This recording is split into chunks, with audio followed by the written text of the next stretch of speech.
Okay. Hi, Cami. Hi, Pat.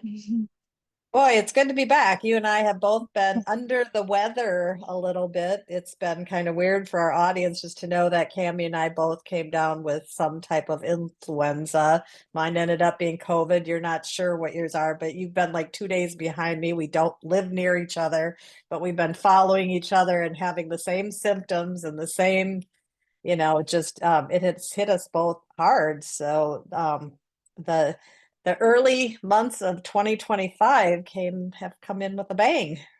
Yeah, no kidding. It's been rough.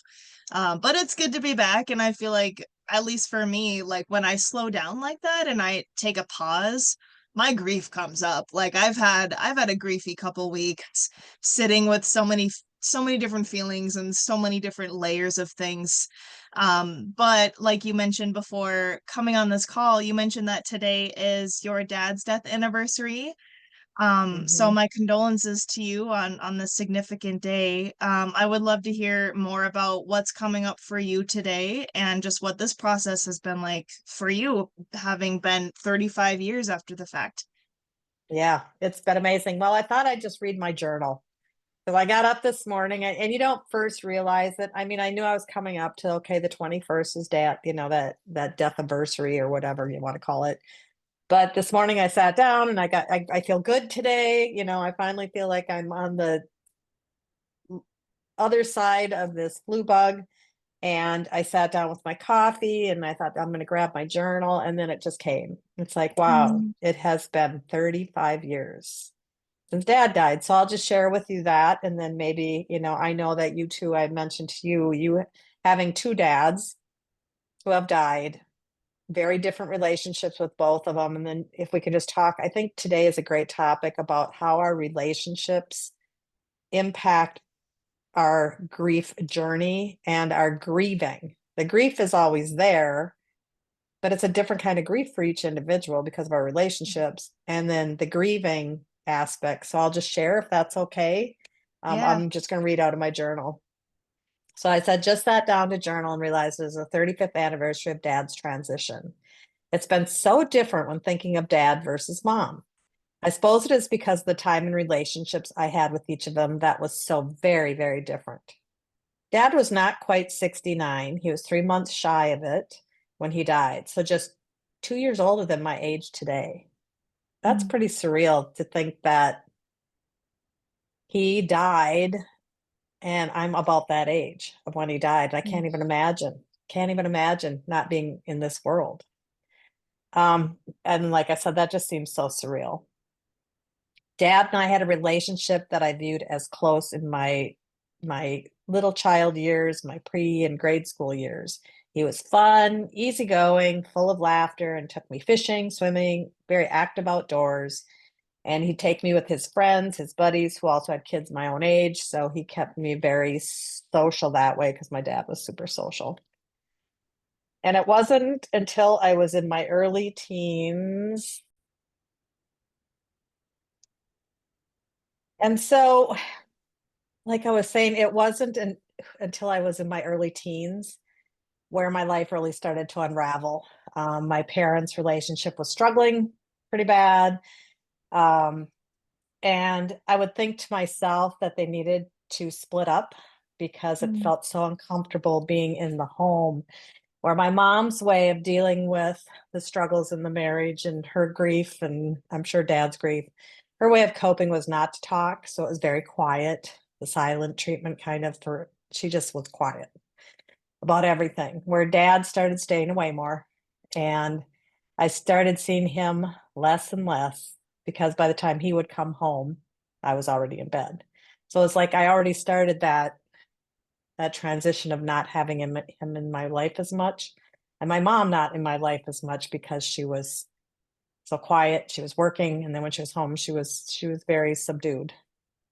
I think dad found his solace in the bars, hanging out with people where he felt accepted and not so lonely. As a World War II Army captain who landed in southern France with the deoccupation of Hitler's Germany, in there, they went in, and he never really spoke deeply of it. And when I think about it at this age, I just think there must have been so much trauma that they came upon, and they just never talked about it. So I imagine that alcohol numbed the memories of, you know, that type of thing, what most of us can't understand. And so then he'd hang out with his veteran friends at the bars. Mm. And my parents did split up then. Um, and mom and I moved up north.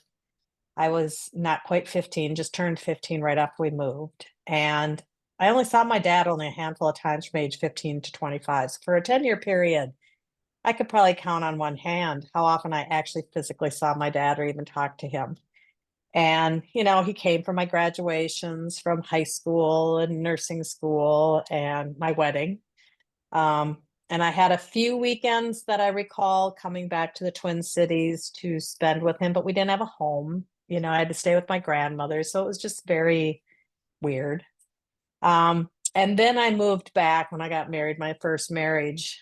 He and I moved back to my hometown, which was so different because there was no childhood home to visit. Dad was living with my grandmother then. My grandfather had died, and she was blind, and my dad was aphasic after having a pretty significant stroke. Now, he was able to walk around and he could be functional and take care of himself, but you couldn't understand his speech. I could, because I really had to work at it, but and I think because of our bond, where a lot of people Mm. didn't understand him. So his world became very small because all of his friends and all of that like couldn't understand him to communicate. But he still would go downtown, hang out, have coffee and donuts, and hit the bars, and just, so that was his social life, and then go back, and then he'd cook for my grandma and that type of thing. But I immediately stepped into the role of the dutiful and caregiver daughter, right? So after all these years, 10 years of not being around that, and I was able to spend the next 5 years with my dad and seeing him on a daily basis. Then he was diagnosed with colon cancer, and I hospiced him at home for the last 3 weeks of his life because he had moved in with us after my grandmother had died. So he lived with us for probably 9 months. And then all of a sudden it was all of that. And so I was in a fog after he died, just a total fog. I was in a bad marriage myself with an alcoholic. I was a mother of a 3-year-old little kid. We got divorced the year after my dad died. So then I was single and momming it, right? Working full time as a nurse, trying to provide because I didn't have any other support. Didn't really have a community around me. I didn't have a tribe of people. I had my brother and sister-in-law who lived in the same town, but even my mom didn't even know all this stuff that was going on in my life because I Mm. just kind of, you just didn't have, and everybody was busy. So it was typical of what we do in grief. We just kind of hone in and don't reach out for help. Yeah. So I didn't. But I did have one person who I worked with, now that I think about it, who stepped in as my support because I was married to someone who was a severe alcoholic, and she got me going to Al-Anon, and she was a Mm. coworker and was pretty strong with me as far as, okay, I know that there's an Al-Anon meeting right down the street. It's noon. Why don't you go over there? And that helped me kind of, so she was kind of a confident that I could have on that part of it, but not about the grief. And all of that. So I had no time to grieve, I don't think, after my dad Mm. died, truly. I mean, I remember going through and what I said here, the shoulda, coulda thoughts, reflecting on, did I do right by my dad before he died? And I finally came to the conclusion I did. I was there, and I was able to reignite our relationship, and the tables had turned. He was no longer taking care of me as a preschooler and taking me around. I was doing the same for him. But my dad was not my confidant, like my mom had been for so many years. My dad was in my life for about 30 years. My mom was in my life for over 60 years. Mm. Big difference of how much impact in the relationship. And I said, I think that my mom and I have those continuous connections after her death. She's with me all the time, sends me messages. I have conversations with her on a daily basis because we had that during physical life more than what I had with my dad. So I think the post-death relationship very similar to the pre-death relationship as far as Mm, my communications. And I said, I guess my grief for dad is wrapped in those beautiful memories of my early years and is always sitting in the core of my being. But my grieving is very infrequent. Like today, yes, there were some tears when I was writing this. When I think about those first 30 years of my life, the joys, the holes, the love my dad and I had unconditionally for each other. And I just said, Dad, I see you, I feel you, I'm so blessed that you helped create me and nurture me during these early, most important years of my life. Thank you. mm. But yeah, it's I so mean, different. I mean, yeah, the tears are here because that's my love, right? But I don't think about him a lot.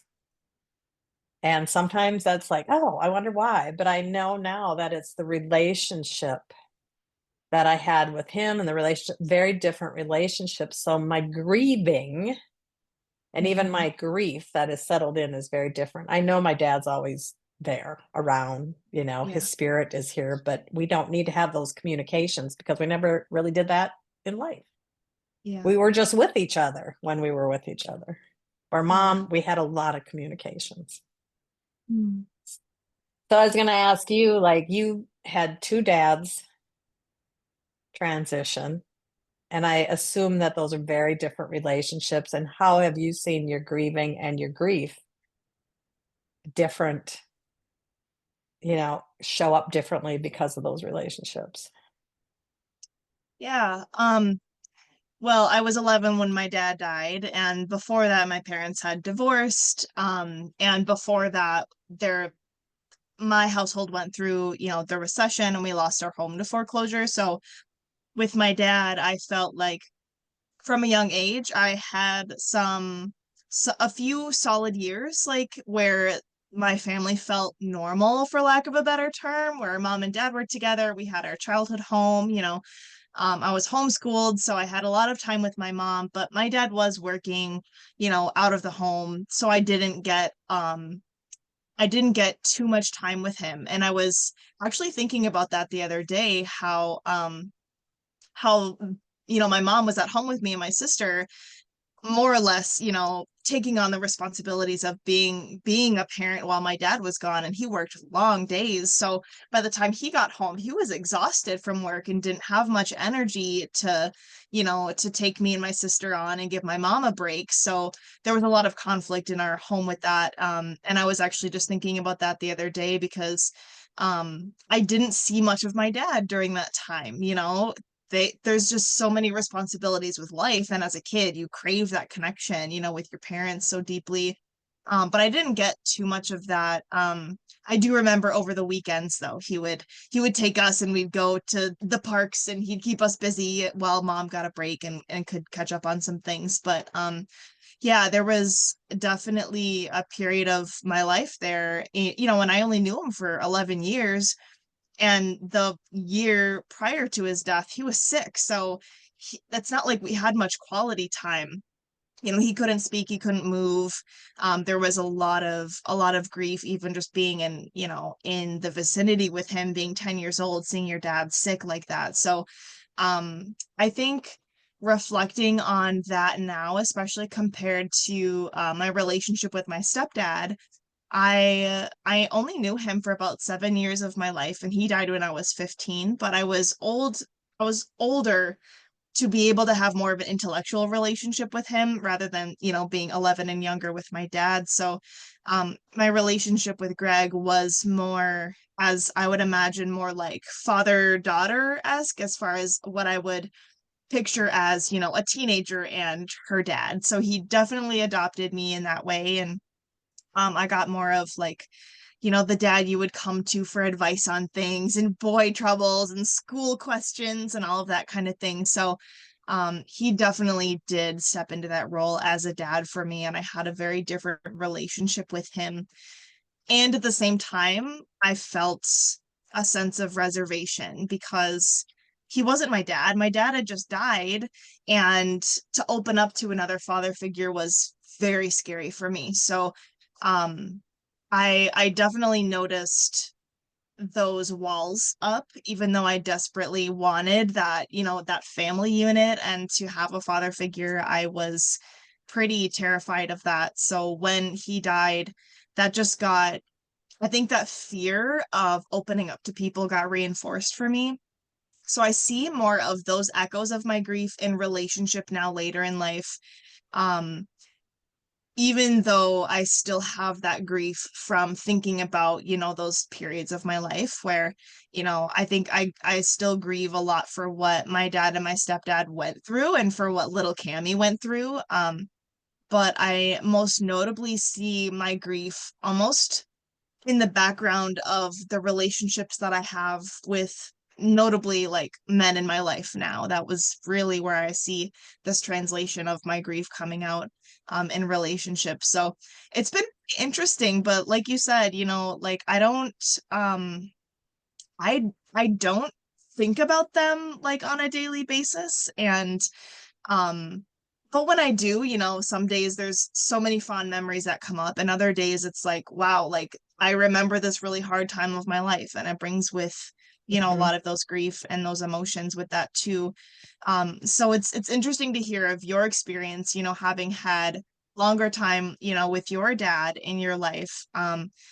And there's a lot of grief that I feel wondering what could have been. What would that be like if I had more than 11 years with my dad? I don't feel like I really got to know him on the level that I would have liked to. I know there was so much there that I just didn't get to experience with him. And I got a taste of that with my stepdad, but then that Mhm. just felt like that was cut short as well. So I think, yeah, for me, my grief carries over into these extended years now that, I'm a young adult. I have these milestones that have come up that they're not here for. And that's really when my grief, I think, surfaces more so, is thinking about missing out on those things with them. And it's interesting that you talk about that too, because where you and I are in very different time periods of our life. I'm grandma now. All of that type of thing, and my mom died 4 years ago. So I've been busy being a caregiver my whole life. It feels Mm, like between mm, parents and children, and truly that sandwich generation. But I was talking to my daughter-in-law Leah this morning because I said, "Oh, it's the anniversary of my dad's death." And she said, "Isn't it interesting?" Because her mom died when she was in her early 20s. And we looked around the table at my grandchildren, and it's like two of them don't know even that they haven't had another grandmother, Leah's yeah. mom. And I'm what they see in my husband, Papa, but and definitely not their great grandfather. And my son's father has died, so no one knew him.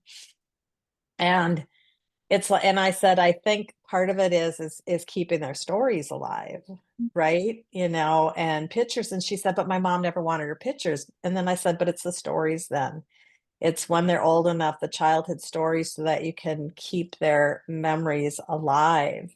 Because I talk so much about my mom, and so they feel like they know Grandma Ruth, right? Yeah. But there's that hole that she's feeling, the grief of my children don't know all of these people who would have been so important in their lives. Yeah. And that's a big grief, as you know, Mhm. and I'm sure when you decide that, okay, that's because I know you've talked about having a family and things like that, those are the things too, just knowing that there are going to be these Mhm. transition times. And that's where we keep going, like the grieving, and the grief can't go away because of the relationships, and our grieving changes Mhm. depending on what's kind of showing up in our lives. And I just thought Mary Frances O'Connor, I love her work. I just got the Grieving Body, and so I haven't been able to dive in it much because I've been sick, but I can't wait to read that. But she wrote in her book, The Grieving Brain, and this is the chapter on believing in magical thoughts. Um, it is because your loved one existed that certain neurons fire together and certain proteins are folded in your brain in particular ways. It is because your loved one lived and because you loved each other. That means when the person is no longer in the outer world, they still exist in the wiring of the neurons of your brain. Hmm. The grief does not go away. And each of these relationships have different ways of the grief being within us and showing, and the grieving showing up. So I just Yeah. thought I'd share that.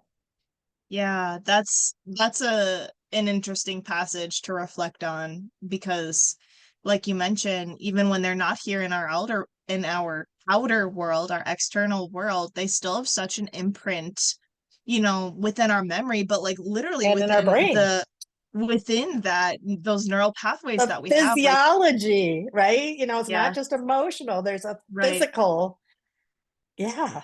It's physical and they're physically with us in that way. They're physically still here internally. Like there's no way to just get rid of them. Even if we don't think about them on a daily basis at this point in the journey, like that doesn't mean that that there is no more grief or that they never existed or that those things don't matter. And I think speaking with the grief community, that's a fear that so many people have is I'm gonna forget them.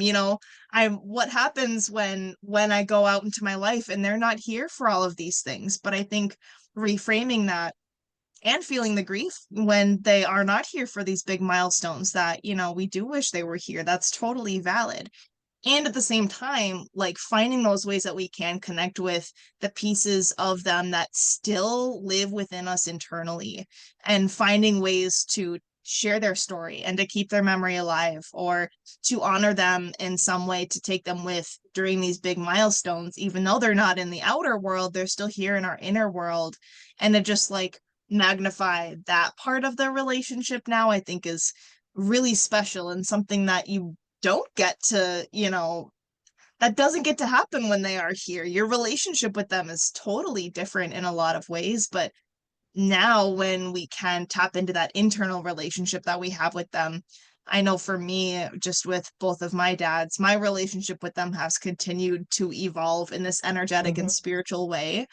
And that's not something that I ever had experienced with them at that point in my life when they were physically here. So it's just so interesting how they really do live within us in these physical ways. Yep. Even though they might not be here to carry along into these other things that we're experiencing in our lives. Yep. Yep. I agree. I agree. So, you and I um I'd say you and I, you especially have really stood up um our new app, which is the Confident Grief Coach app, or is it the Confident Grief Coach School app? What's it called?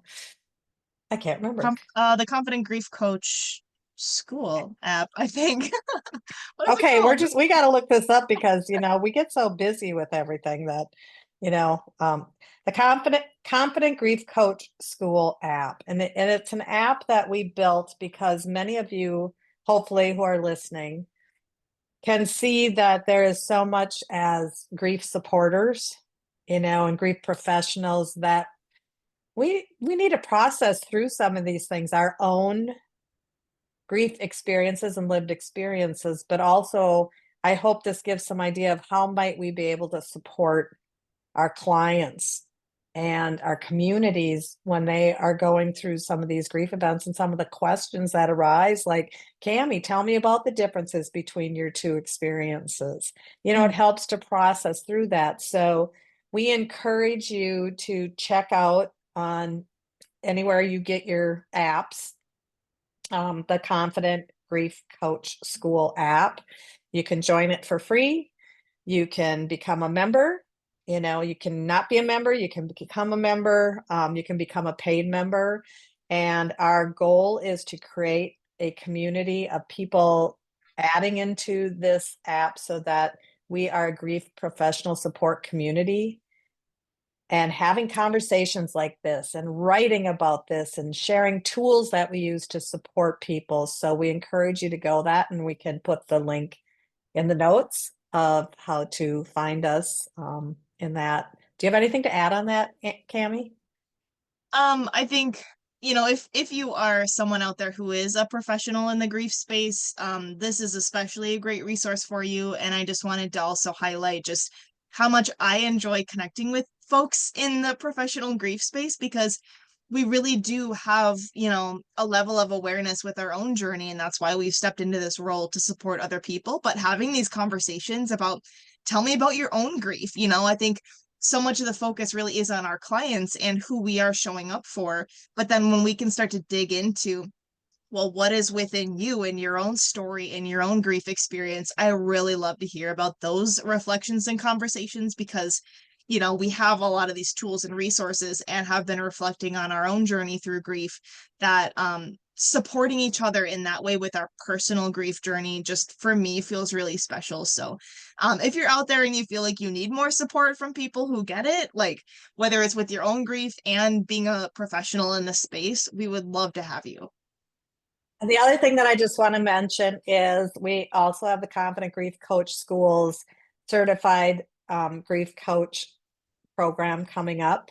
We're in our 17th cohort. We're going to start actually 2 more cohorts starting in, I think one actually starts on the last Friday of March, and then we start a Wednesday. So we have 2 different options.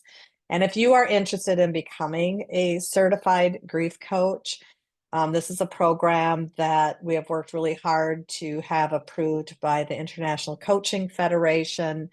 The feedback that we get from the students and the graduates is just beautiful. You can just see it every time that we have a class. Cami and I, we're in there and we do practicums every week. The class is 12 weeks long, but that is coming up. We have 2 different sessions. One is in the US, it's on a Wednesday, early evening. So it's 5:30 Central Time on Wednesdays. That will start the first Wednesday of the month, starting in April.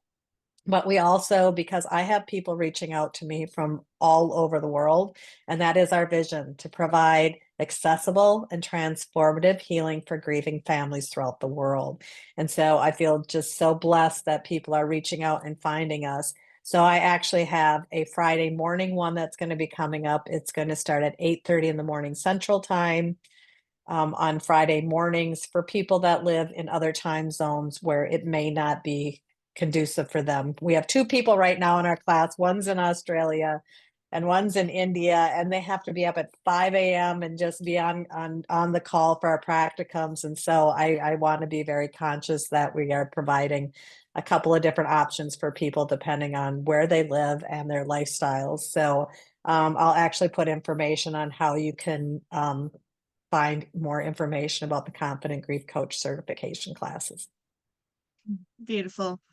Beautiful. Thanks everyone for tuning in.